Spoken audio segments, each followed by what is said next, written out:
Sako Media, tunaangazia maisha, tunaandika kesho. Asante sana Mheshimiwa Mwenyekiti. Kwa niaba ya wananchi wa Bagamoyo, naomba sasa swali langu namba 96 lipate majibu ya serikali. Majibu niaba ya Mheshimiwa Waziri, Mheshimiwa Naibu Waziri, Engineer Godfrey Msongwe Kasekenya.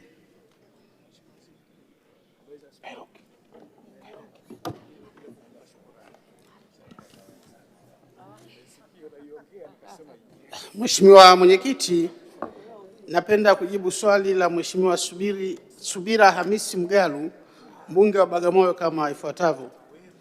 Mheshimiwa Mwenyekiti, ujenzi wa barabara ya Tamko Mapinga unatekelezwa kwa awamu mbili, ambapo awamu ya kwanza inahusisha sehemu ya kuanzia Nida hadi Pangani kilomita 3.8 na awamu ya pili inahusisha sehemu ya Pangani hadi Mapinga kilomita 14.62. Ujenzi wa barabara hii unatarajiwa kukamilika mwezi Juni 2027. Aidha, serikali inaahidi kuipa kipaumbele barabara hii kama sehemu ya kupunguza msongamano kwenye barabara kuu ya Dar es Salaam Morogoro.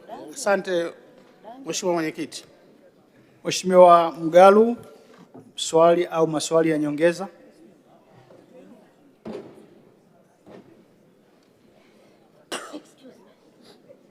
Maiki nyingi sana zimewashwa.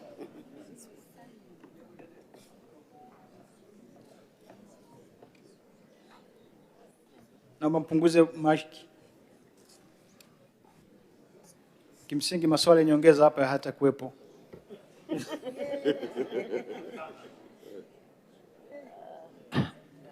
Asante sana Mheshimiwa Mwenyekiti kwa kunipa nafasi ya kuuliza maswali madogo mawili ya nyongeza. Nashukuru kwa majibu ya serikali ambayo imeainisha kwamba ile awamu ya kwanza zaidi kilomita 8 tumeona lami na wanaendelea kumalizia.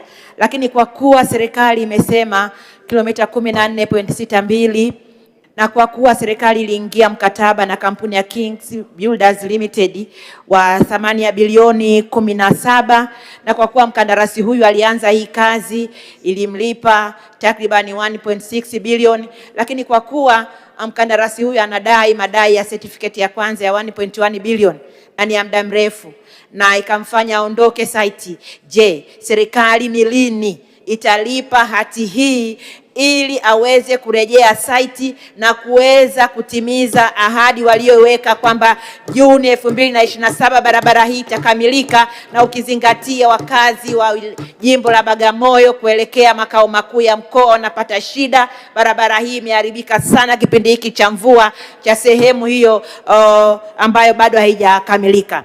Swali la pili, kwa kuwa kata hii ya Mapinga pia kuna daraja la Mpiji Chini, na kwa kuwa serikali mliingia makubaliano mkataba na kampuni ya China Railway Service Group mwaka 2023 ya ujenzi wa daraja hii kwa thamani ya bilioni 18, lakini kwa kuwa mlipotembelea wakati wa ziara ya waziri aliyekuwa waziri wa ujenzi Mheshimiwa Bashungwa, serikali ilivunja mkataba na kampuni hii, lakini kwa kuwa bado changamoto ni kubwa. Naomba ulize swali. Je, serikali atupa taarifa gani ya ujenzi wa daraja hili kwa sasa ili kuwaondolea tabu wananchi wa Kiharaka, Tungutungu, Kiembeni na Minazi Minane, daraja linalounganisha Bagamoyo na Kinondoni mkoa wa Dar es Salaam? Asante sana. Majibu, Mheshimiwa Naibu Waziri. Asante Mheshimiwa Mwenyekiti. Mheshimiwa Mwenyekiti, nikubaliane na Mheshimiwa mbunge kwamba ujenzi wa barabara umechukua muda, lakini pia kama nilivyojibu katika swala langu la msingi kwamba serikali, labda nitasoma tena, serikali imeahidi kuipa kipaumbele barabara hii Mheshimiwa Mwenyekiti, ikiwa ni sehemu mojawapo ya kupunguza msongamano. Kwa hiyo nimhakikishie Mheshimiwa mbunge kwamba ni kweli barabara nyingi zilikuwa zinasuasua, na kipaumbele chetu sasa hivi ni kuhakikisha kwamba miradi yote ikiwa ni pamoja na daraja ambalo tulikuwa tumetangaza, lakini mkandarasi alishindwa kukamilisha taratibu za kimkataba ikalazimika asimame. Kwa hiyo daraja linakwenda kulijenga, lakini pia barabara hii tunahakikisha kwamba tunakwenda kuikamilisha kama tulivyoahidi, kwa sababu hata sisi kama serikali tunaona ni muhimu sana barabara hii ijengwe lakini pia iweze kupitika katika kipindi hiki, kwa sababu tunajua itakuwa ni moja ya sehemu ya kupunguza msongamano katika barabara yetu ya Dar es Salaam Morogoro, ikiwa ni pamoja na kulijenga hilo daraja tena baada ya kuondoshana na mkandarasi hilo la Mheshimiwa mbunge. Asante Mheshimiwa Mwenyekiti. Mheshimiwa Kasako Media, tunaangazia maisha, tunaandika kesho.